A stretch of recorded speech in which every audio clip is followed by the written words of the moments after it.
Good evening, everybody, and welcome to this evening's What It Takes to Be an Influential Communicator. Thank you very much indeed for coming along this evening. I'm sorry we had to make some slight changes to run this online because of potential transport difficulties today. So thanks very much for your flexibility in dialing in, and I hope that wherever you are, you're comfortable and warm and looking forward to our speaker to this evening. So this event is one of the What It Takes series, which is organised by the Alumni Relations team here at the University of Westminster.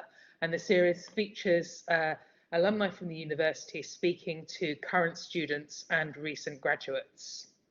My name is Dr. Claire Forbes.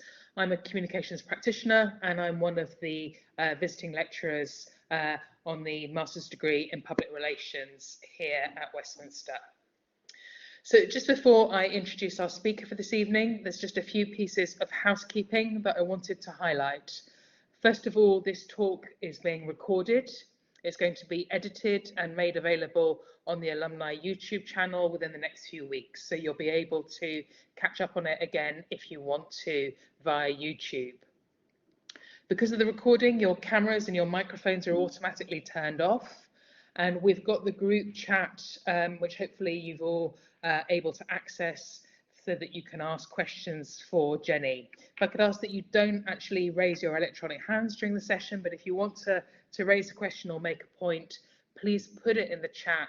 We'll collate your questions during the Jenny's talk, and I'll put them to her at the end. And just to reassure you that the recording of this event, which ends up on YouTube, won't pick up any of your usernames or the chat. So I'm delighted to introduce our alumni speaker for today's talk, Jenny Garrett OBE, who's going to be sharing her insights on what it takes to be an influential communicator. Jenny is an award-winning career coach, an author and leadership trainer. She studied for a BA in Business Administration at Westminster, and together with her team, she uses her years of experience in coaching and leadership to support women and people from ethnically diverse backgrounds to progress at work, as well as supporting leaders in business in making inclusion happen. She's co-founder of a social enterprise which connects corporates with a pipeline of future talent.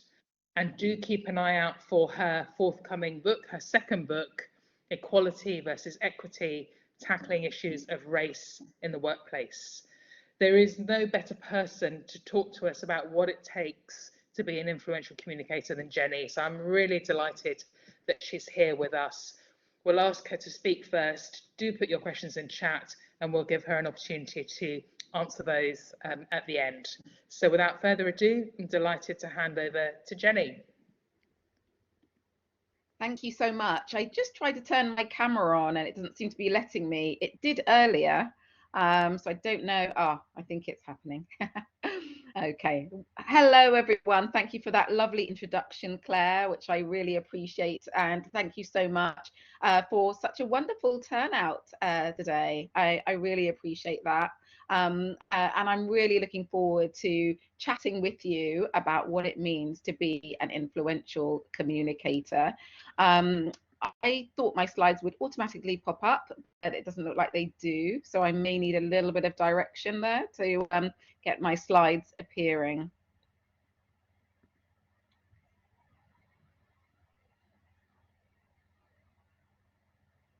I think something looks like it's happening. Thank you so much.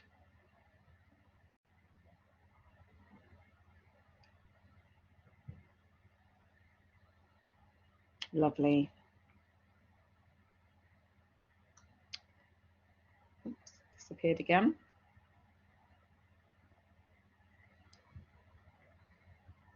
Okay, so yes, what it takes to be an influential communicator, or what it takes to communicate with influence, are both, really similar in terms of thinking about the fact that we want to communicate and influence both at the same time. We don't want our communication to fall on deaf ears. We want some action to happen as a result of it. And when I think about my career, there have been so many different times in which I've needed to influence. There have been situations where I've wanted to attend some training, or I've wanted to be promoted for a role, or get a stretch opportunity. There have been times when I've wanted to influence my daughter to brush her teeth before she went to bed, or influence my husband to go somewhere on holiday. So many different times and situations where I've needed to communicate and influence. And I definitely think there were times earlier on in my career when I wasn't so good at it. I tried one way, and when that didn't work, I tried that way a lot more times instead of thinking about how I could adapt and flex my approach. And later on in life, as I've gone through my different experiences, met different people, engaged in many different situations, I've realized more about matching the way I communicate to the person which I'm communicating with in order to influence. And that's what we'll be talking about quite a lot today. But before I start, I wanted to ask you, what are the situations in which you want to communicate with influence? What's attracted you to this session? There are lots of you. So what is it that you want to influence on? Is it about jobs? Is it about interviewing? Is it about relationships? Is it about family members? What is it that you want to work on? Or is there a specific aspect of your communication which you think doesn't influence that you'd like to think about?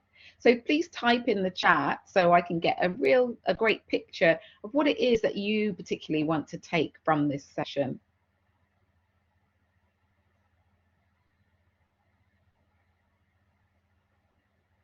Use influencing power in everyday life, jobs and interviews, sales conversations, interesting, employability, a little bit of everything really, a bit of anxiety around communication. With children, we have as well, market researcher, to communicate more effectively as a market researcher. So we've got interviews, networking, research, family and friends, persuade other stakeholders to assist with current work, Zoom calls, and that's an interesting aspect, this hybrid world we're in. Do we communicate differently in that world? Someone says, I find there's quite a dissonance between the quality of my written communication and oral communication, with the latter being more convoluted and less clear. Okay, and influencing in advocating as well we have here. So advocating, I'm guessing, for yourself and others, and how you can influence in that way. Communication is key for private and professional life. Therefore, I want to develop the skill. So we're thinking about it in many different ways, aren't we? Getting a job, being successful in our current job, influencing, negotiating, in our personal relationships as well. And we're not particularly focusing on being in sales or personal or work today. I'm going to give you a really broad picture of some underpinning things to consider when you are trying to influence other people, that I hope you'll be able to adapt to your context, to your situation. If I talk a bit about my career, so I started off working in retail, and then went into admin. And then when I was working as an administrator, I decided to study for my degree at the University of Westminster. I studied part-time in the evenings. It took me 5 years part-time, going along to the uni 2 or 3 times a week, while also working full-time. What was great about that was that I was able to put what I was learning on my degree into practice in my daily work immediately. And I think that really embedded my learning. What wasn't so great about that is I didn't really have a social life, because it was always at uni in the evenings or writing assignments. But it was for a period in time, and it was a great springboard for me off into the world of business. So I worked in marketing and had senior marketing roles for a number of years. And my last role was in a business school, where a colleague who's now a really good friend came into my office one day and said, "What next? Where are you going in your career?" And I said, oh, I thought I was here. I thought I'd arrived. And she said, no, there's much more that you can do. And she recommended that I attend a coaching program. And I did that, and I found it personally and professionally transformational. It made me look at myself, how I communicated, how I engaged with people in a very different way. And so when I talk to you today, definitely there is a lens around psychology, because coaching is about the psychology of people, how their mind works, how I can help them, whether it's anchored on career or leadership or anything else. It is about how the mind works and what comes from that. So just to let you know, psychology and thinking about the mind is a lot about how I work and what I do. So that lens will be on the way we're thinking about communicating today. I must admit, and I want to share with you, that although I feel I'm a good communicator now, I maybe wasn't always, particularly when it comes to public speaking and negotiating for myself and advocating for myself. I don't think I was so good at those things previously. I was a great marketer of other people's products or other people and a great advocate of them. But when it came to starting my business 17 years ago, I really found it difficult to public speak, to advocate for myself, to negotiate. So when I talk about the skills that I'm sharing with you today and the strategies, I'm not coming from a place where, oh, I was always great at this and I'm telling you how to do it. I'm coming from a place which is actually, I had to develop these skills for myself. I understand how challenging it can be, but I also understand how enlightening frameworks can be to help you. The one thing I definitely think you need to do is push yourself out of your comfort zone. And anything I share with you today will require you not just to absorb theory, but to put it into practice and experiment, because that's the only way that you learn, that you grow, that you're able to develop.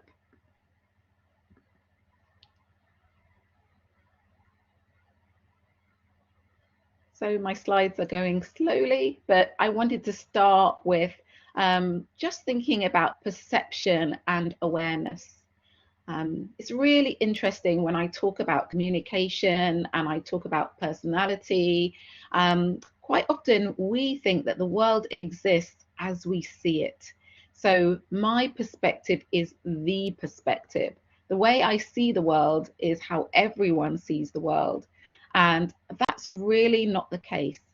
And I think one of the first things to think about when you're communicating with influence is to recognize that to influence others is often to step into their shoes and to understand how they like to be communicated with.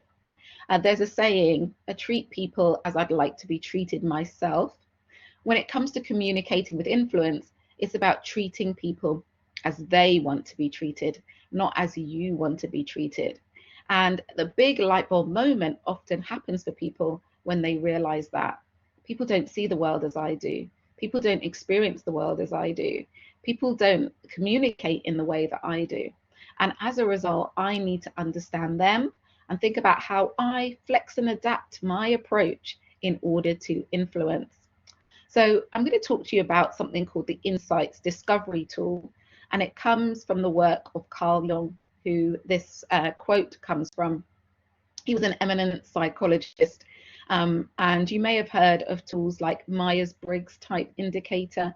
If you haven't, it's a tool to examine personality. The tool I'm going to share with you comes from that. So it comes from the work of Carl Jung, and out of his work has come many different ways of looking at personality, understanding people, and thinking about how we can communicate, and also how we can influence and get the best out of each other. So what do you see here? What is this image that you see? If you type in the chat, let me know.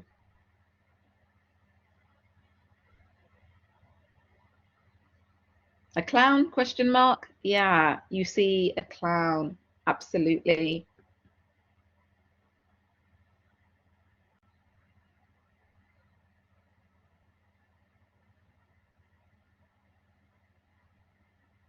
a variety of motions, like steps, someone else says.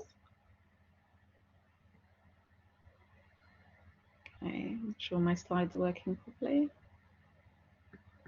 Try another click.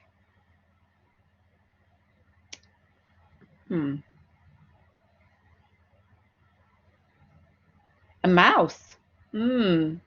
Towards becoming something. 2 clowns. There was an animal like a kangaroo. A bunny, not a kangaroo.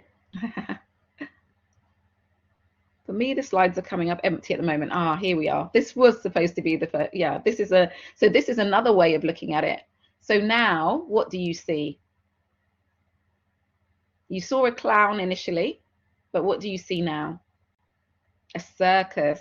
Yeah, absolutely. A dog. Yes. A circus. A tent. Absolutely. A dog and 2 court jesters. Yeah. Horses. Absolutely. Someone riding a unicycle. Yes. So it took us shifting our perspective on the clown's face to see a whole different picture. From a clown to a whole circus now we see, that many of you will see. Not everyone will see it, but some will see some of what is being identified in the picture. And quite often when we're trying to communicate with influence, we have to shift our perspective. So we move from the clown to the circus to step into others' shoes and understand how best to communicate with them. I think it's really helpful for us to understand that people see things very differently. You could be talking about a clown and they could be talking about a whole circus. And that's when often, what happens is there's a bit of confusion. There's sometimes conflict, but there's often a mismatch of ideas on what you're talking about. And as a result, influencing doesn't take place. So I mentioned this insights discovery tool, and the insights discovery tool is made up of 4 color energies. As I said, based on the work of Carl Jung. There's cool blue energy, and when we have cool blue energy, we are maybe a bit detached and objective, very factual.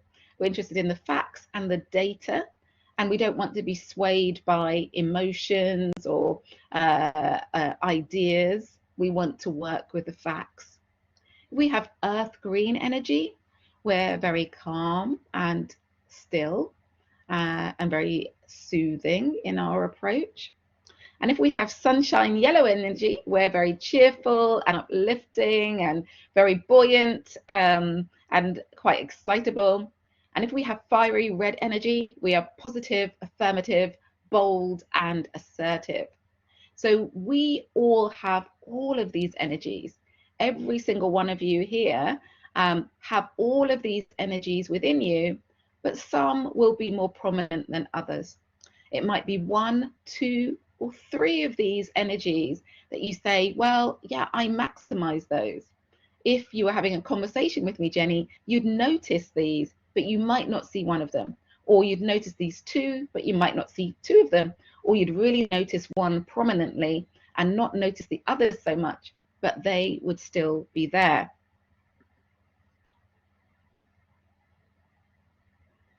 So they make up us. We have all of these color energies within us.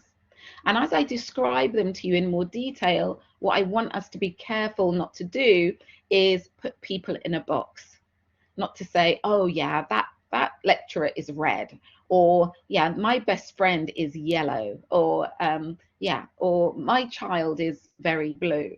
So we have to be careful not to just put people in boxes, because there's so much more to us. If I met you, there'd be multiple levels. There'll be what I see about you, but there'll be experiences that you've had, your educational background, your nationality, there'll be so many other aspects to you that I will not be able to see. And so sometimes we see the color energies to the fore, but there are so many other elements two people that we have to be very careful not to stereotype, put people in boxes, talk about their color energy in any negative way. So no one is red, no one is blue. We all have these color energies within us, and some of these energies show up more than others. So what does it look like? We see this circle here. The fiery red, positive, affirmative, bold, assertive. The sunshine yellow, cheerful, uplifting, spirited, and buoyant. And on the right-hand side of this circle, I would say these people get their energy from being with other people. So if they have to work on their own all day, they lose their energy. They probably would work in a library surrounded by lots of people, or a coffee shop. So they'd get some energy from the buzz or the fact that someone might interrupt them. They'd get more energy in that way. And you might have noticed the sort of person you are if you were studying during lockdown. You know, how did you find studying on your own at home, potentially, compared to being in a face-to-face environment? You'll know which one energized you more. For some people, it was amazing to just get on with things and be on their own and focus, and they were super productive. For other people, they lost energy by doing that. So if you're a person who's energized by other people, then you know, more likely to be on the right-hand side. However, you know, it doesn't mean that if you're on the left-hand side, you don't like being around people. It's just that actually you might need some time on your own to re-energize yourself, to keep going afterwards. But it doesn't mean you won't enjoy being in a classroom, talking to friends, going out for dinner, any of those things. But you just might need to refill your energy as a result. Just like the person, if you're on the right-hand side of this circle, you might think, actually, I've been on my own all day. I just need to go for a walk, go to the supermarket, have a FaceTime with friends. That will re-energize me. So the right-hand side is around extroversion, we call it, getting your energy from others. And the left-hand side is introversion. So you're happy to be on your own. Doesn't mean you want to be on your own all the time, but you are energized when you're on your own. You don't need necessarily lots of other people around you, you know, noise around you, any of those things.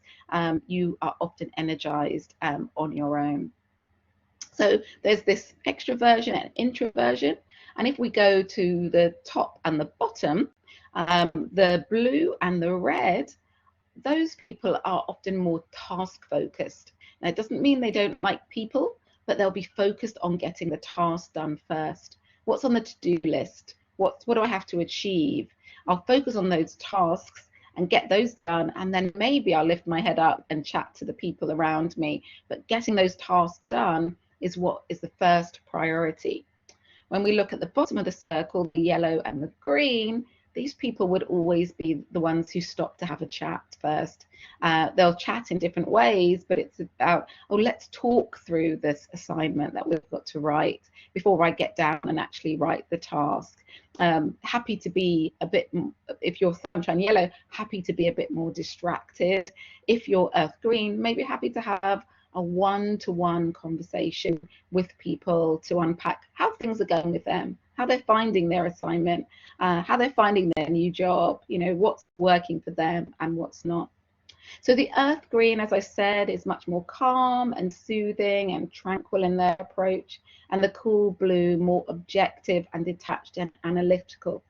So in terms of the fiery red communication style, it might be get in quickly, tell me the bullet point of what we need to discuss, get out again, not too much small talk. When we're thinking about the sunshine yellow, they want to tell stories and have visions and ideas. They're really excited by people who want to talk to them in that way. They're not particularly bothered about getting bogged down in data and facts and having to get things perfectly. The earth green energy is one-to-one conversations and personal conversations, sort of how are you, how's your family, what's going on for you, but also they quite like structure and being methodical in the communication approach rather than jumping from one thing to another. And the cool blue, they would like to reflect in advance. Send me something to read before I have to have a conversation with you, so I know exactly what I'm talking about. Do we have an agenda for our conversation? Where are we going with this? What's the evidence base for actually for this proposed approach? Some people said they are salespeople, and thinking about how they do that. Yeah, the cool blue will want to know about all of the data and information that makes this the very best for them to be able to buy into it. Has it been tried and tested compared to other approaches? You know, why should they? So it's useful for you to think about these just different approaches. There's differences in pace, there's difference in the evidence they need, there's difference in the energy that you personally bring to the conversation. It's whether they want the one-to-one or whether they want to be in a group to be influenced, whether they are thinking about the task or whether it's about our personal relationship that influences as well. So many different ways that we can think about influencing these color energies.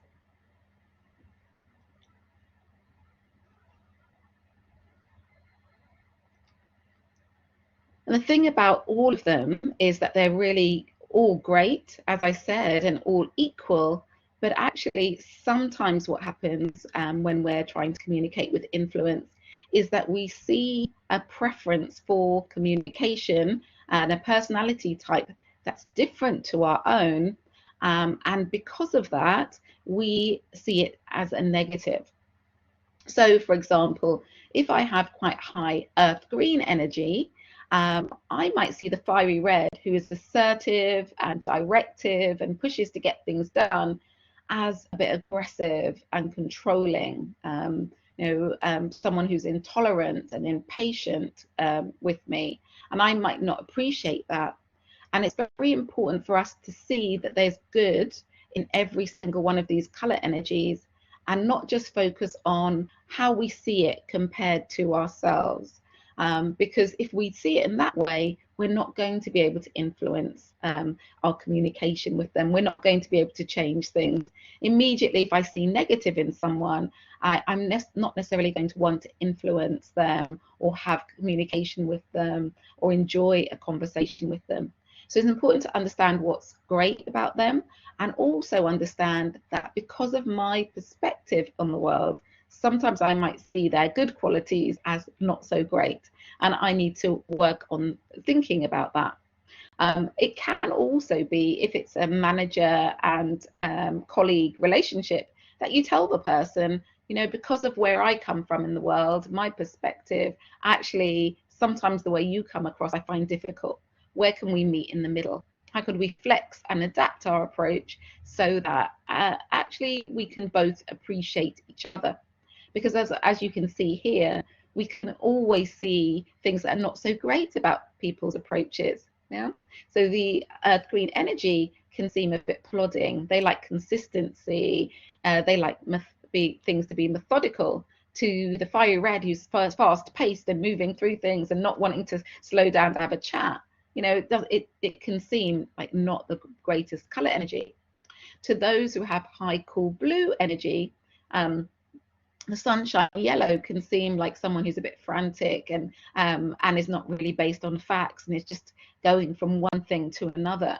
And again, the sunshine yellow energy to the cool blue, they can think, well, this person's really indecisive. They need so much data to make a decision.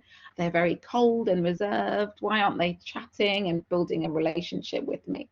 So it can be really useful to notice how you felt when I described those color energies. And was there any that you thought, oh, I don't particularly like that color energy? And then think, well, actually, there are lots of positives to that color energy that I could appreciate more, I could make the most of. And if I saw the positive, maybe I would be better at influencing them and appreciating what they bring.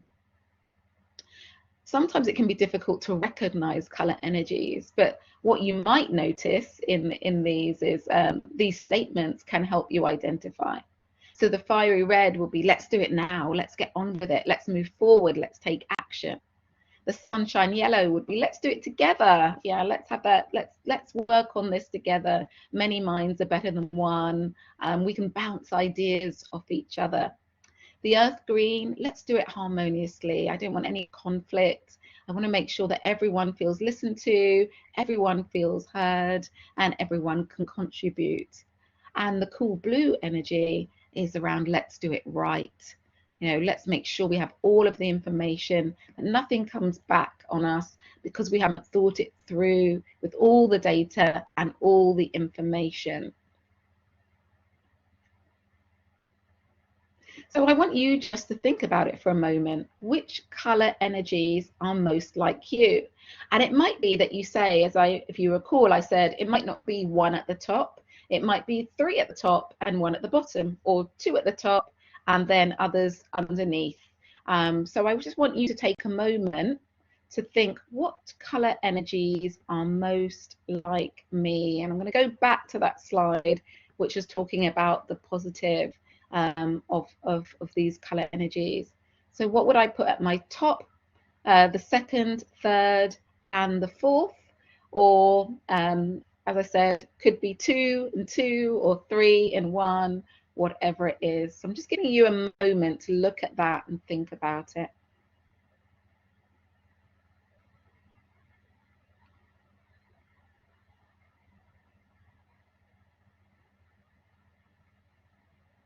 Okay.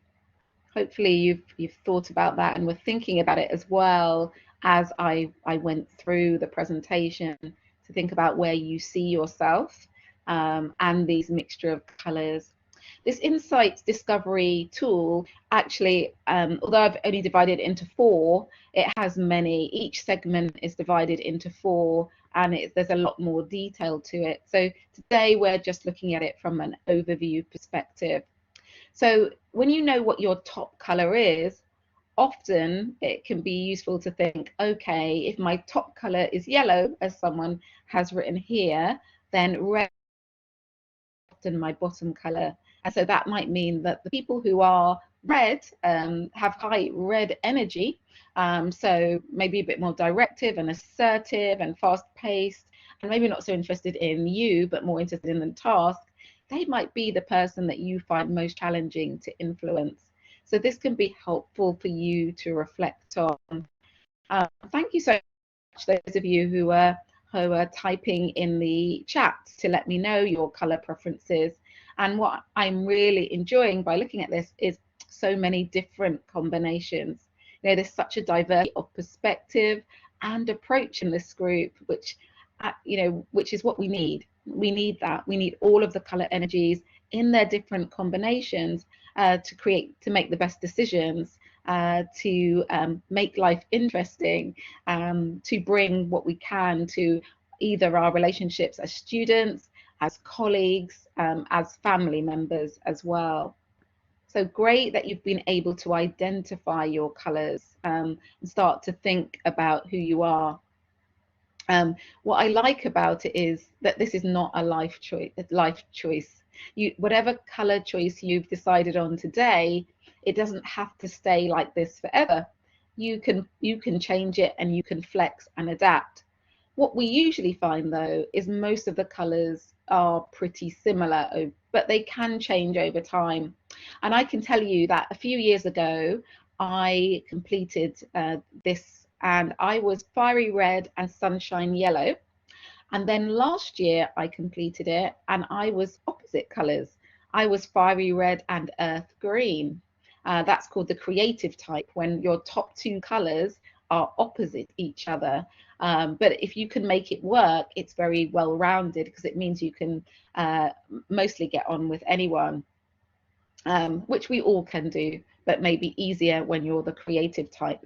The danger is, if your top 2 colors are opposite, is that it can confuse people. You jump from being sort of assertive and directive to being all caring and interested and methodical and slow paced, and people can think, oh my goodness, who is it I'm speaking to today? But the good thing, as I'm saying about this, is that we can change. And if you do want to flex and adapt your approach, or if you change over time, that is absolutely fine. So you don't have to be stuck and you don't have to say this is me forever. If you want to change your preferences and work on them, you can. As a good friend of mine often says, you know, we are not trees, we are not fixed.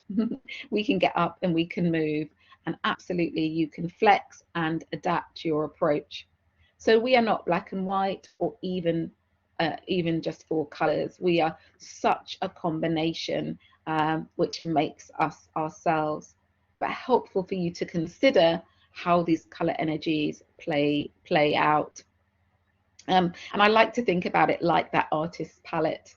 You know, a little bit of green, a little bit of blue, a little bit of red, a little bit of yellow. The many different combinations make us the colourful person that we are. So I wonder, for you, what can be really useful to think about is the most effective way to communicate with you is. So if you think about yourself, what is the most effective way to communicate with you, and the most ineffective way to communicate with you? And if you come from that, so you could say, my top color energy is blue. And then think, well, the most effective way to communicate with me as someone with high blue energy is, and the most ineffective way to communicate with me as someone with high blue energy is. So look at your top color that you came up with. Many of you did come up with a color, and just think about that for a moment. What is the most effective way to communicate with you, and the most ineffective? You know, what doesn't work for you? When you're in particular environments, when someone's trying to influence you, what doesn't work? So think about that top color energy. Think about one thing that works and one thing that doesn't. And again, actually, it would be lovely if you could type in the chat. It's quite a lot of typing I'm asking you to do today. But what would be really good is that what you're doing is you're helping other people. Because say you have your top color energy is blue, but someone else's is yellow, they will start to understand how to get the best out of you when you are perhaps opposite to them. So I see that this is someone with high blue energy, because they've said the most effective is to give me data, and the most ineffective is telling me to do X without any context, any content, like just do it. Well, you need to understand why you need to do it, and it needs to make sense to you for you to do it. So thank you so much for sharing that. Any others? I'd love to hear from you. What's the most effective way to communicate with you, and the least effective way to communicate with you? I'm hoping that you can all hear me. Someone's saying they can't hear. Oh, lovely. I think others can hear. Okay. So we've got here, most effective, calm and collected, ineffective, brash and brazen. Even that language tells you how you feel about that energy. So I'm thinking that that comes from a place of earth green, which is lovely. Someone else who's coming from a place of high red energy, most effective is to ask for my input and take it into consideration. Remember that it's not just about asking for the person's input, it's also taking it into consideration. And most ineffective is to be too direct and not based on facts. Now, what that insight tells you is really interesting. The red color energy actually is the only one of the color energies that doesn't necessarily like to be influenced by its own color energy.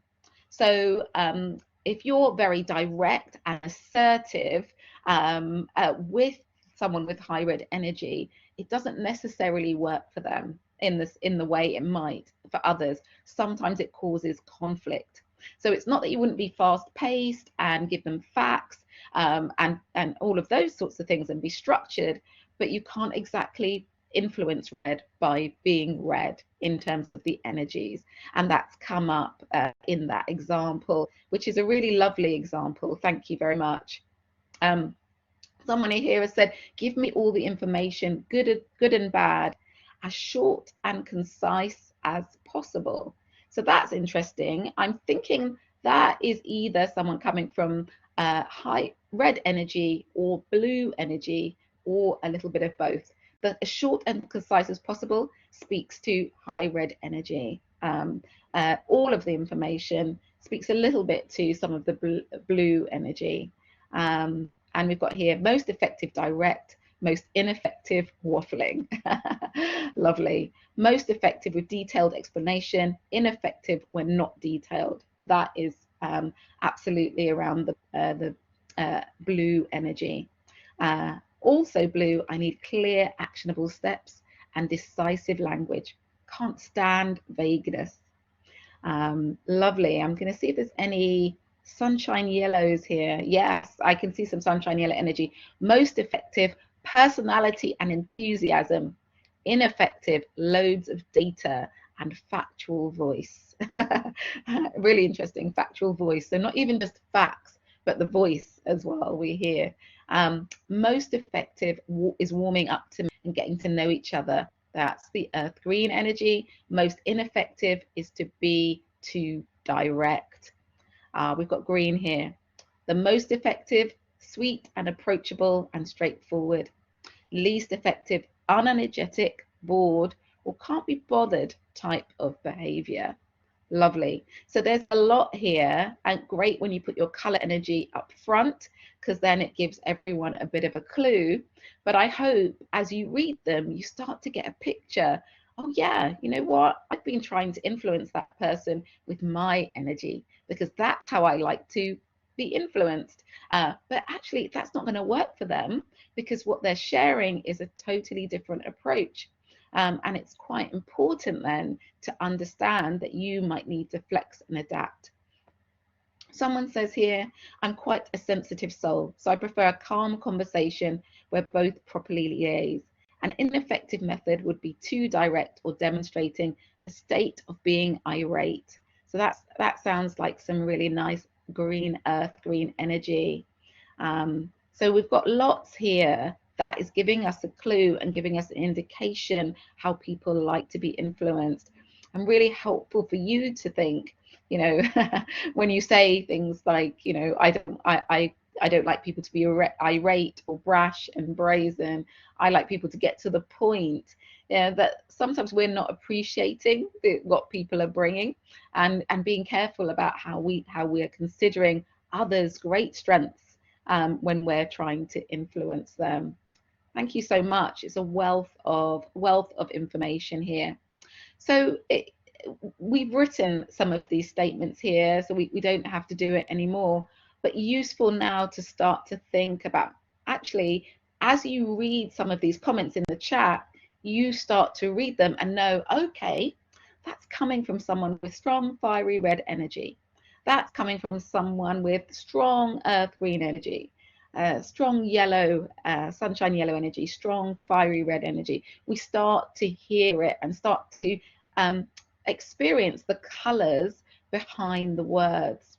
And this communicating with influence that's a really good starting point. What is the energy that comes behind the words they say? So then I can understand how to influence them and how to communicate with them effectively. So our difficult person is always hard. And as I said, our difficult person is often someone with opposite color energies to us that we don't appreciate because they're so different to who we are. So I wanted to go through with you what you might do. And oops, my slide doesn't have transitions in it. Maybe that's what was happening earlier, why it didn't quite work for me. Okay, so the transitions are gone, and normally what I do is I come up through the various colors. But when you look at this slide, and hopefully you can see it all right, we talk about what you might have to do to push the energy up with your opposite type.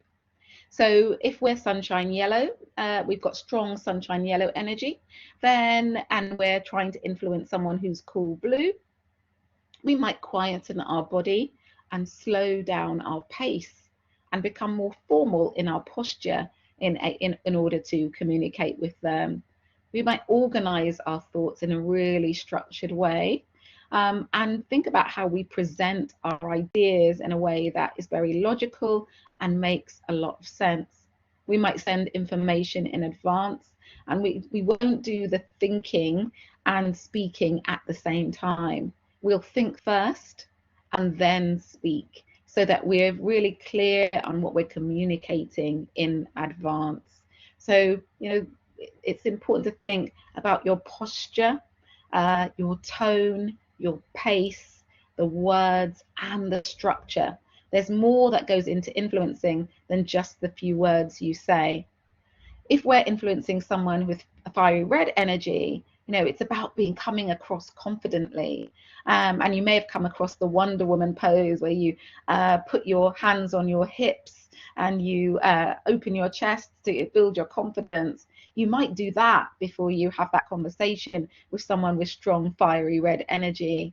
Focus on the task at hand. Don't be distracted in your communication. Try and connect with the objectives. What are we trying to achieve? What is what I'm saying going to help you achieve what you want? And they don't want too much emotion. They just want sort of the facts of the story, and they want to move beyond it. So it's, I don't need to know how you're feeling about that. I just need to know what we're going to do about it. Might be something that they'd be more interested in hearing. In terms of the sunshine yellow energy, smile, bring your energy and your enthusiasm, be prepared to brainstorm and go off topic, tell them stories. They really enjoy stories. And when we think about the earth green energy, be calm, be patient, get to know them as an individual, relax, be informal with them, be kind and considerate and open and not in a rush, and be prepared to have a one-to-one conversation. So these are things that you might need to dial up and down depending on who you are thinking about influencing. Someone asked, does it depend on the situation? And I think it can depend on the situation as well. Absolutely. In a work situation, if the person telling you what to do is very fiery red, you will adapt to that. But if you're at a party and someone is trying to tell you what to do and telling you how to dance, you might not want to accept it, and you might think, I don't really want to influence this person or adapt and flex. So I think situations and context makes a difference.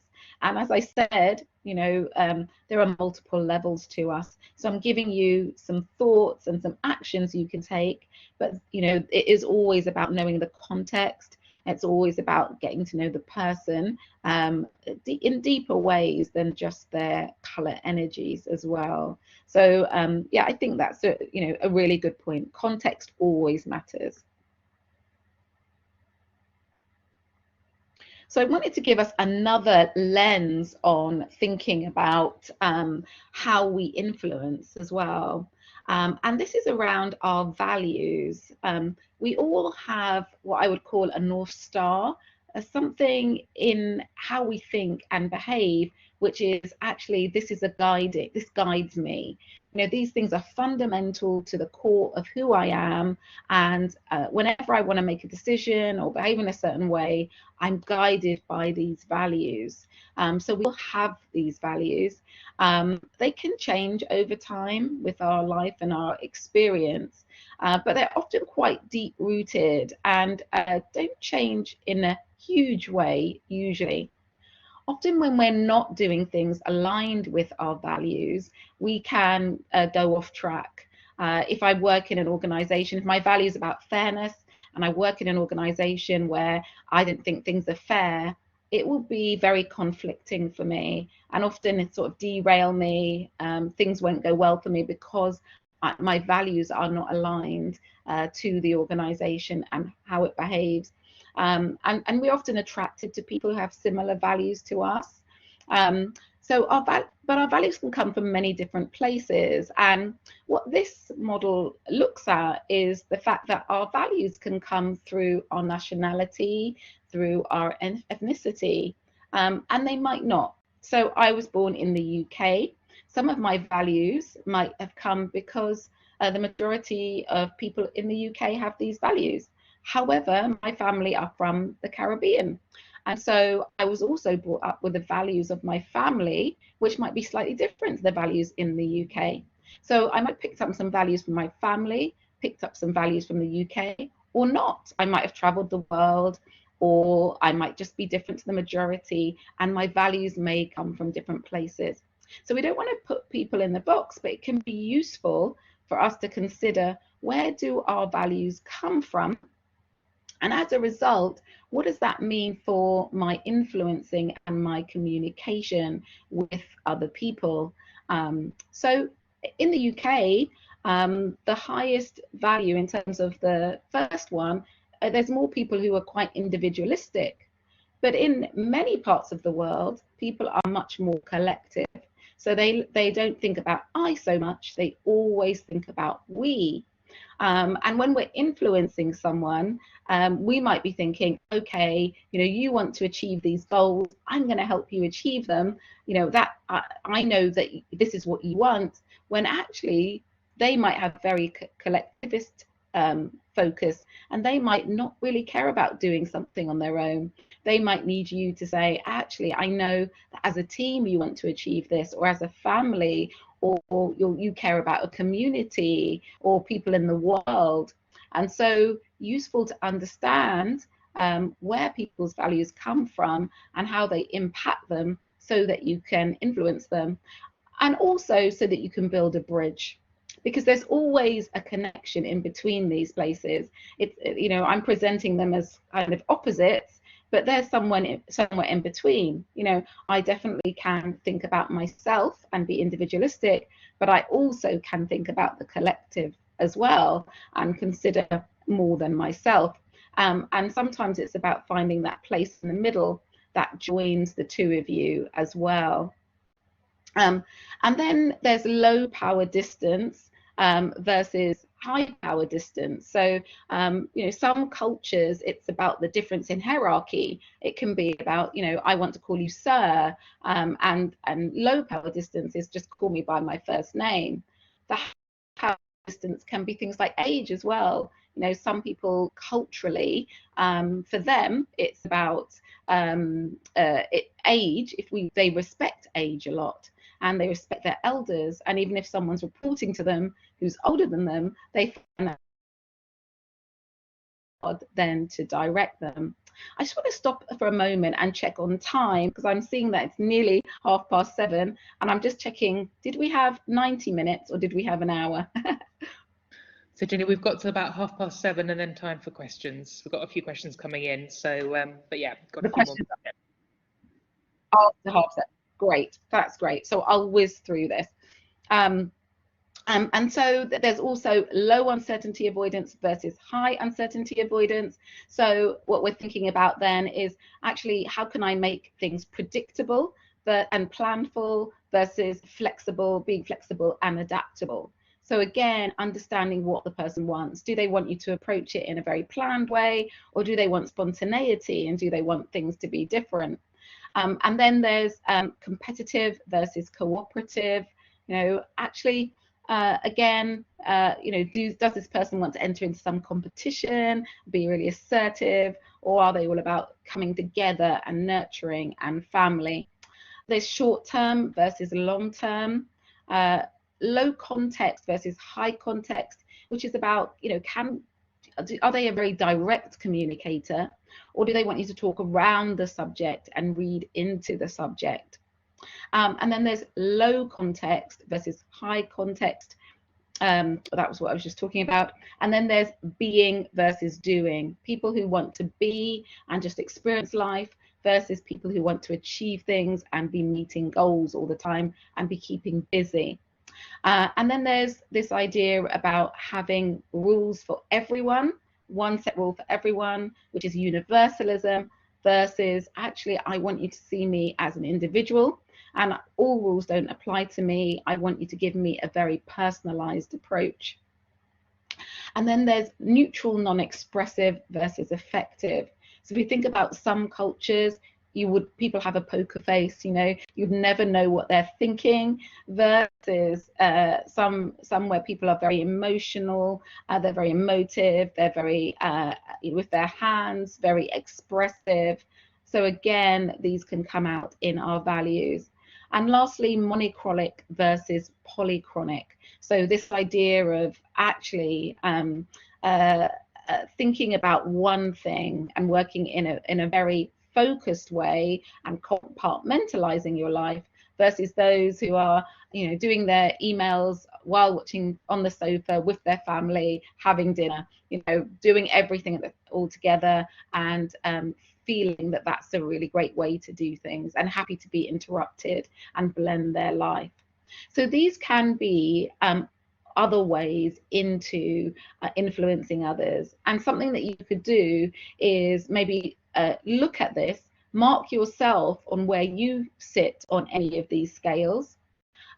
You could think about where that comes from. Is it cultural? Is it around ethnicity? Is it around your life experience? And then think about people that you want to influence, and think about where they are, and then start to think about that bridge to help make that connection in order to influence.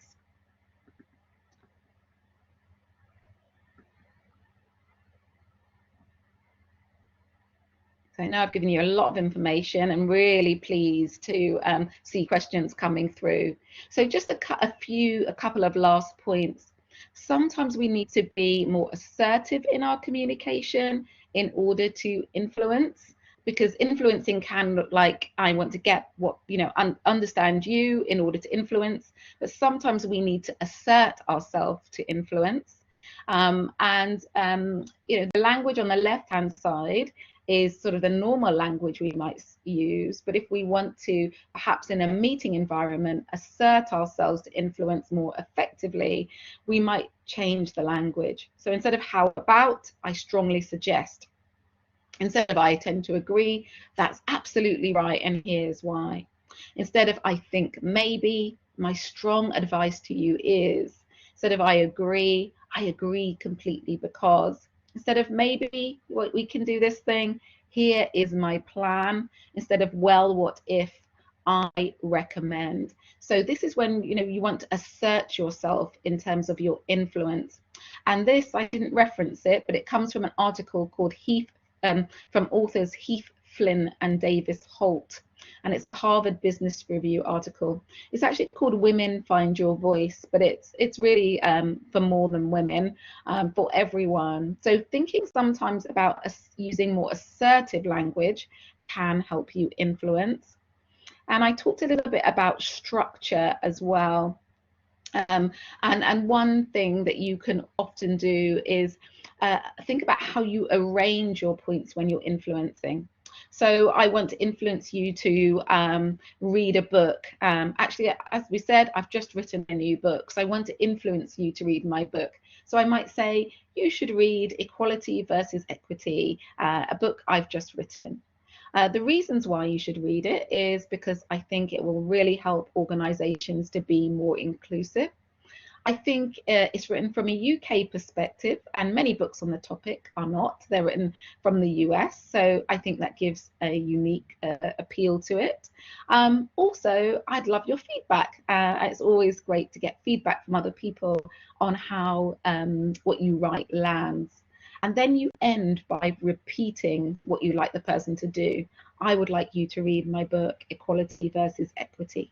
So saying what you would like to influence them around, giving them 3 separate reasons why they should do that thing, and repeating it again is a really lovely way to structure your influencing. And 3 is a magic number. They say it's memorable, it stays with people. If you use more than 3, people forget. If you lose less than 3, it doesn't have the weight and the gravitas. And repeating it again means you've owned your point, but you've also reminded them of the point, because we have really short concentration spans now. So I've given you a lot of information, and I'm really happy to answer some questions now. Thank you for your time and your attention. I hope you found it useful so far. Jenny, thank you so very much for that fantastic presentation. Love the practical tips that you've given. I think we've all learned a lot from that. And one of the joys, I think, of looking at the chat, as you identified, was just the sheer variety and diversity of the people on this call, and the huge strength that adds actually to communication. And I think certainly one of the things that I've taken away from what you said is that if we want to be an influential communicator, actually it doesn't start with the audience, it starts with understanding ourselves. And by understanding ourselves, we can actually then put ourselves in other people's shoes, as you've said. So huge amount for us all, I think, to take away there. And we've got some great questions coming in. So if you're happy, we'll go straight to the questions, if that's okay. Great. So the first question was asking about, do communication and elocution interact at all? Does it matter? So this person said, I'm personally trying to lose my Cockney accent as an East Londoner navigating the professional world. For me, accent bias does absolutely exist, which really saddens me in this day and age. I would never tell someone to change their accent, however. I think that you should embrace being you. I think that maybe you should find a way to have this as a unique selling point.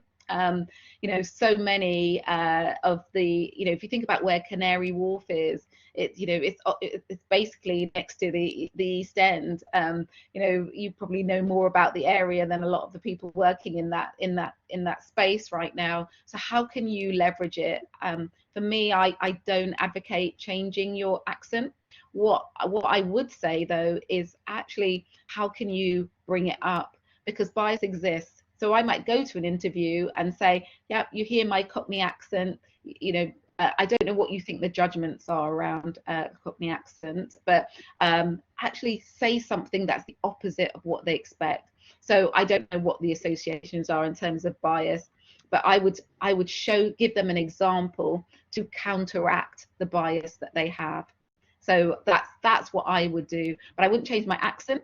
I would just help dispute their biases around your accent, and that would be my recommendation. Celebrate it. It's who you are. It's amazing. You're going to bring some diversity to that organization, and you're going to show other people with a Cockney accent that you can make it as well. So that would be my recommendation.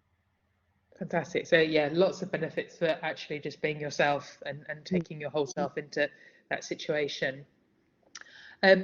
Lots of questions coming in about colour energies, so we'll focus on a few of those. So the first one is, how do you find out someone's leading colour energy from their written communications or without asking them directly? So that's a really good point. I think you can get some indications. So if the person has some high red energy, it's probably a one-pager with lots of bullet points. Someone with the sort of sunshine yellow energy might be more talking less about facts and more about their thoughts and their experience, and maybe even a bit of storytelling. I've heard from other people anecdotally, this is the story of how it all came about. With the earth green energy, you might get quite a long and quite more personal document, but really beautifully structured. And with the cool blue energy, definitely lots of facts and data, and what's the evidence for this. However, a lot of people have learned over time to incorporate all those things to please their audience. So we can't just judge it on the written communication, but it gives you a bit of an indication. The other thing that is also limiting is that they might be writing a report and there might be a standard format. So there might not be so much opportunity for their personality to come through. I think it does come through more in verbal rather than written communication, but those are a few ways to kind of get a little bit of an indication potentially of what some of their colour energies might be. Fantastic, thank you. And still on the subject of colour energies, we've got a question about yellow energy and red energy. So in what way can a person with yellow energy combine red energy in terms of managing people for greater influence? Okay, really nice. So I think if you're stepping into red, and it's always easier to step into the colors that are next to you. So if you're got a high yellow energy, stepping into red or stepping into green is easier for you than stepping into blue. I think what you do, because you've got strong yellow energy, you are a people person, and you like being in groups with people, and I'm sure you're really enthusiastic and lovely to be around, and also very visionary. Um, what I would do is start to make agendas for meeting, start to create more objectives. And the red energy is also about holding people to account, and making sure that they achieve. So I think some of those things, and maybe you'll spend less time with people. It's a balancing act, but you might be spending lots of time with people together, but maybe not achieving so much because there's not so much focus on achievement and task. So it's about getting that balance right. But yeah, I would say being clear on objectives, being clear on what we're trying to achieve and how we know we've achieved it, being clear on agendas, would be that sort of thing that would make you step more into that red energy in a positive way for you. And that sounds like red energy, it potentially takes a bit of time, a bit of preparation time, and particularly if it's not your dominant energy, to think about those agendas, think about those objectives, and bring those to the conversation rather than just kind of turning up in the moment.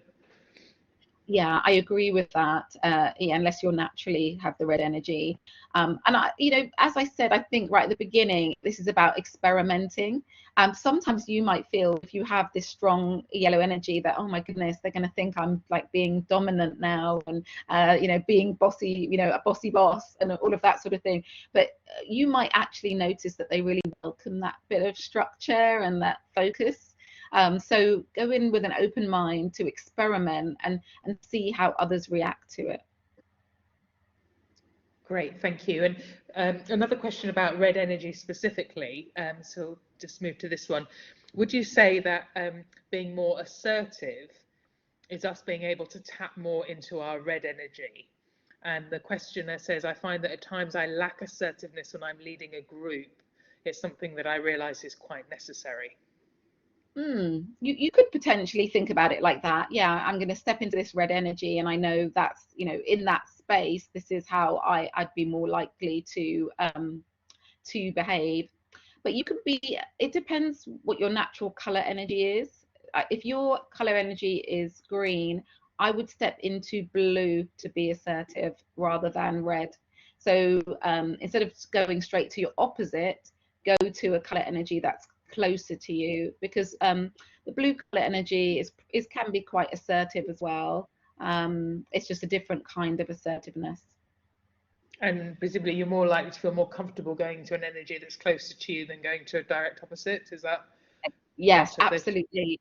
Yeah, it's much more natural for you to go to the ones closer to you than to go to your opposite. And also, it just might confuse people as well. You've always been this person, now you're there. What is going on? And when we confuse people about who we are, then there's not great trust. And when people don't trust us, then it's hard to communicate and influence them. Yeah, understood. Thank you. Another question on the colours. Is there one general approach that works well for influencing all the colours? E.g., is there a certain tactic or behaviour that resonates positively with any kind of person? I think what you try to do is touch all of them in your communication, rather than there's one thing I say that lands with everyone. You think about it that way. Okay, I'm trying to influence someone to go on holiday. So I might share the weather forecast and why, what the reviews are. I might talk about the fact that we're going to do it really quickly, and what we're going to get from going on holiday as well, what we're going to achieve from doing that. I might talk about all the fun we're going to have, and tell the story of the experience we're going to be able to share. And I might talk about the one-to-one experience we're going to have, and how nice it's going to be together, and how we're going to have some really good quality time. And so if I did all of that, I hope you were able to follow. I went round all of the color energies there, starting with blue, red, yellow, and green. Then you land.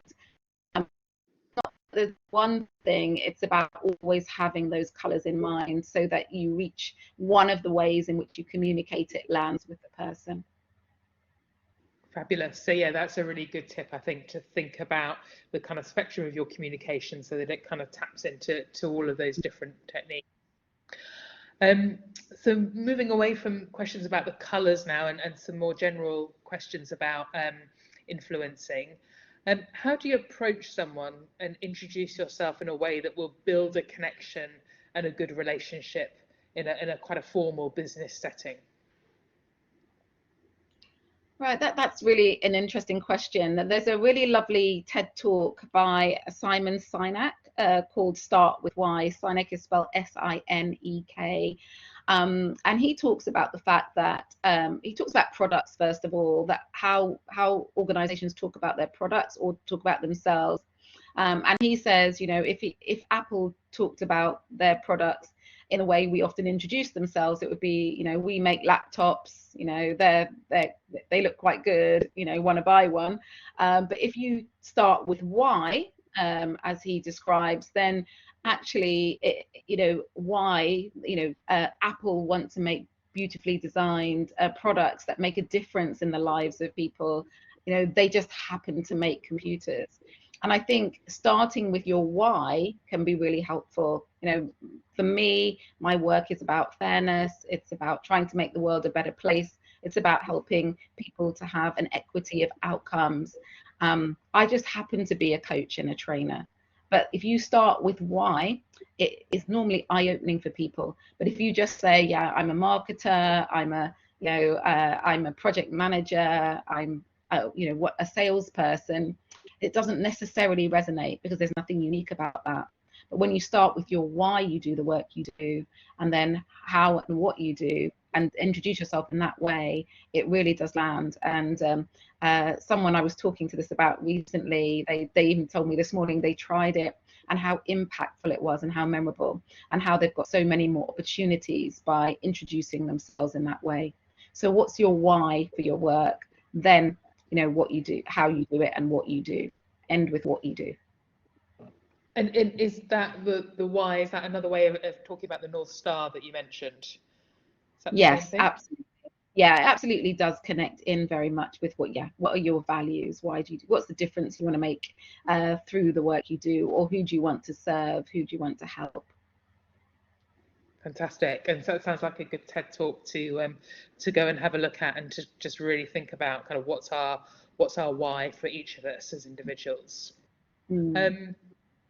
Another question that's come in, someone's just recounting something that happened to them yesterday. So it's a bit of a storytelling here. What they've written is, I just had a conversation with my manager, who's about 20 years younger than me, and thought he needed to change the way he communicates with staff. He doesn't have a lot of experience as a manager, but I can see his potential, and I want him to be a better manager by learning to communicate better. How can I motivate him to learn to be a leader and to communicate with his staff? Ooh, it's really, really interesting question, because it's your manager, so there's a bit of a power dynamic there, which is always challenging. I guess the first thing is to understand if they're open to getting that feedback, because that's the first, because they might be insecure themselves, and when people are insecure, it's difficult.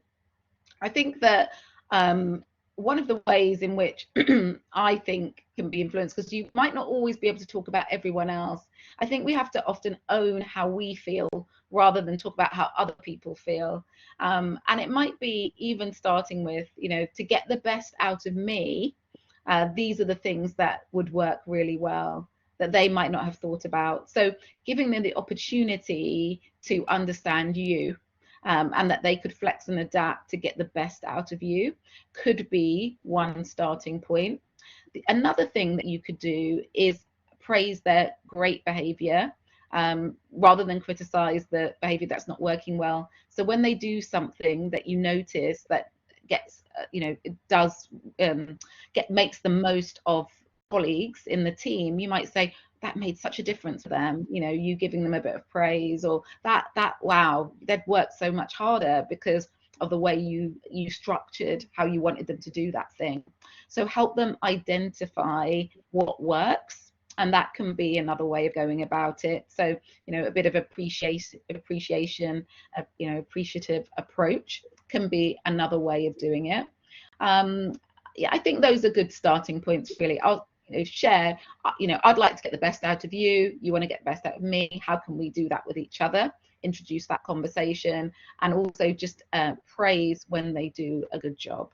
I think those are starting points. Thank you for those. And yeah, I mean, I think obviously we all need and respond well to kind of appreciation and praise. So that's always a good way in which to kind of open a communication with someone. We've got an interesting question coming in here about initiating conversations about pay. So how do you initiate conversations about money and salary? For me, I get very awkward and weird talking about it, says our questioner. Yeah, I think it's a challenge. You know, it's a hard thing to have a conversation with. I encourage you to do it, though. I really encourage you to step out of your comfort zone and ask, because you have absolutely nothing to lose and everything to gain. And how I think preparation for both parties is important. So if someone said to me, you've got a one-to-one coming up, I might say I'd really like to talk about pay in it, so that they're prepared and they're not on the spot. And you've forced yourself to have that conversation because you said you would. So I think that preparation piece for the person as well as yourself is really good.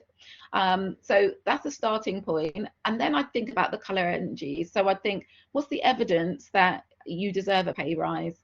Is it about the market? Is it about what you've delivered above and beyond other colleagues? You know, what's the evidence there? I would also talk about your achievements, how you've met objectives, how well you do tasks. I would maybe, if I've got some stories about experience with customers or students, or, you know, wherever you work, be able to tell some stories about it. And then you might draw on the personal, you know, why I need a pay rise is because, you know, my child needs a new bike or whatever it is. You might draw on that personal as well. So I would think about all of those things. But I would also say, that's using the color energies. I would also say that be prepared for the person to say no in the current climate, because there's a cost of living crisis, everyone's stretched, etc. But think about what happens if they do say no. So what else do you want? Could they send you on a course? You know, could you condense your week into 4 long days and have a Friday off? You know, I don't know, but think creatively about, if they say no, what else could you ask for? And I would also say no is often not now. So even ask, okay, it's not right time. Could we revisit this in 6 months' time? You know, or whatever. So be prepared for that. You know, influencing, we don't always win with influencing straight away. And so it's good to have a bit of a plan B and an opportunity to revisit that influencing as well. And the last thing is, most organizations want you to act and behave and almost be doing the job above what you are actually doing before they give you that role. So sometimes it's not enough just to be doing what you're doing. I know you didn't talk about promotion, you talked about more pay, but if it is about promotion as well, sometimes you need to find opportunities to act up so you can prove that you're not a risk in the new role, and also just demonstrate that actually that I can do it. So it doesn't feel like a big step. It's just a, you know, almost like you're stepping sideways into it and then earning the salary. Thank you. And I think what that answer highlights is actually there's a range of options and a range of tools and techniques that you can use when having that conversation, because it can feel like a very difficult conversation to have, but knowing that actually you've got different tools and techniques that you can use, I think should help as well in sort of the preparation. So that's useful advice. One of the things I'm sort of very aware of is that a lot of the people who are on this call will be thinking about building their networks. For some of them, it will be their first sort of professional networks. So in terms of networking, you know, how do you build a relationship to last? Okay. So my favorite question when I network with people is, if there was one thing I could do to help you, what would that be? And I think it's about giving rather than thinking about what you can gain from your networks. You know, or I'm always asking what I can do to help. And I might not personally be able to help, but I can keep it in my mind for if I can in the future, or I can connect them with someone else who might be able to help. So I think when you go into networking, always thinking about how you can help the person, what you can do for them, and build those relationships so that if at any point you do want something, you've almost built credit in there for a bit of reciprocity, you know, for them to give something back to you. But don't go in with the let me throw my business cards and meet as many people as I can. I think it's about quality, not quantity, and it's about continuing that relationship. I love LinkedIn because whenever I meet people, I connect with them, and then we keep an eye on each other. You know, when they post or when I'm looking for someone for something, I can find them quite easily. So for me, I like to use that, and it's a way that I can try and keep connected with people, and keep up to date with what they're doing, and respond to their posts or send them the odd message on a regular basis to keep that relationship going. So for me, it's not thinking about what you can gain, it's thinking about what you can give, and it's thinking about ways in which you can keep in touch, so that you, whenever you might need each other and be able to support each other, you're both front of mind for each other. And that's a lovely question to ask, because it's also a question that's always guaranteed to get a warm response, isn't it? Because everybody likes being asked, you know, how you help them. So yeah, I think that's a really good tip. We've got more questions coming in on colours. Okay, just to say, yeah, some people are thrown by the question. When you say, oh, what can I do to help you? Some people are just like, oh, no one ever asked me that. I'll come back to you. And that's not a problem either, because it's a reason for them to come back to you. So also, I makes you stand out and makes you memorable, because it's not a common question that people often ask. So that's also another benefit. Respect. Fantastic. Okay, so we've just got a few minutes left, so keen to kind of just cover off these last few questions on colours. So someone said, I cannot express my personality colour red in oral communications unless I've had time to prepare. I probably worry too much about how I come across. Would you have any advice? I do think, as someone who has, it depends how your red energy is coming out, really. But the fact that you've said that makes me feel that you've had an experience where people didn't react well to your direct communication. I would say that there's nothing wrong with preparing and taking your time to be sensitive to the people around you. It might be the environment. You might also think, are there other environments that might be more suited to you? Because there are definitely environments where people can express their red energy comfortably and not feel that they have to adapt too much. But I think that the fact that you're saying that, for me, means that you're being sensitive to other people around you, and it's not such a bad thing. I think any energy that we're putting out there, I think we need to do with care and not overdo it, and think about who we're speaking to and our communication. If it feels very uncomfortable for you, I would say that maybe it's the environment that might need to change for you, so that what's the saying, if you ask a fish to ride a bicycle, it's never going to be successful. So at this place, sometimes we're not in the place where we can thrive, and sometimes we might need to change that environment. But the fact that you're thinking about it and that you're being sensitive to others sounds like a positive thing, and I'm guessing it's because of some feedback that you've had. We always have to be careful. We do weight feedback that's sort of more personal and maybe we construe as negative very heavily. So also try and see, what's the positive feedback about your communication style as well, so that you are definitely balancing it out.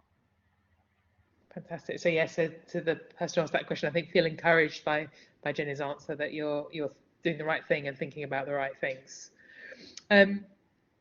Question about psychological states. Can psychological states hinder the expression of colour energies? for example, a lack of confidence? That's a really interesting question.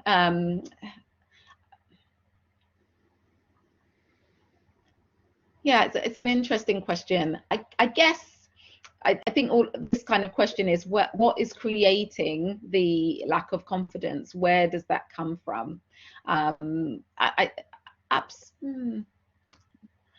There's something. So when you complete an insights profile, they talk about your shoes off self and your presented self. So if, for example, I said, okay, we're going to have a selfie now on the screen, I would suddenly probably sit up a bit better and smile and be slightly different than I am when I'm just relaxed and talking. And so in terms of your color energies, sometimes we turn them up more in different situations. So I guess what I would say is that if you're not feeling confident, perhaps your shoes off self, as we describe it, the person who's not having the selfie at this moment might look a little bit different to the person who maybe pushes up their color energies to appear more confident in different situations. I hope that's answering your question, but what it is there's a flow of the color energies, and in different situations we will push up and down color energies. If my job requires me to be more cool blue, I'll push up that energy for the job. I just have to be careful I don't push it up to a very uncomfortable level. And I think when we think about confidence levels, what you might do is you might push up some of your color energies to appear more confident than you're really feeling in a particular situation. If that doesn't answer your question, maybe ask it in a different way. Fabulous, thank you. And then the last question that we've got is which other books would you recommend on the topic of colour energies? Oh, on colour energies. Well, on colour energies, there's a whole tool called the Insights Discovery Tool, which is worth looking up. But there's a book called The A to Z of Being Understood by a woman called Kay White, which is a really good book. This book is about firing people. It's called Fire Well by Sue Ingram. It's a really interesting book that's worth having a look at, because she says you can fire anyone and they will thank you for it. And so for me, that's about communicating and influencing. And there's, I've forgotten what it's called. There's one about having sort of brave conversations as well, but I might have to look that book up because I can't remember the name of it, which I think is it's not Brave Conversations. I can't remember the name of it, sorry. I can't remember the name of it. So, and Fierce Conversations is another good one. Fierce Conversations as well. Brilliant. Thank you, Jenny. We are out of time, and I know if you have a look at the chat, there's a huge amount of appreciation from all the attendees for your presentation. It's been a really fascinating insight into how influence works. I think it's given all of us a lot to reflect on in terms of how well we know ourselves, as well as some really practical tips and tricks about how we can improve our influence in kind of day-to-day situations. So big thank you to Jenny. For those of you who are on the call, can I ask you to please complete the short evaluation survey, which is going to be in the chat box, so that we can learn from this event about future events. And this will be published on the Alumni YouTube channel in the next few weeks. And then just a plug for next week's What It Takes event, which is, I think probably sits quite nicely with this one, which is what it takes to overcome imposter syndrome. And that's next Thursday, the 17th of November. You can find all the details and the link to put that on the What It Takes website, on the university website. So just remains for me to say, again, a very big thank you to Jenny for sharing all your insight this evening. Thanks very much, everybody, and goodbye. Thank you. Lovely to meet you all.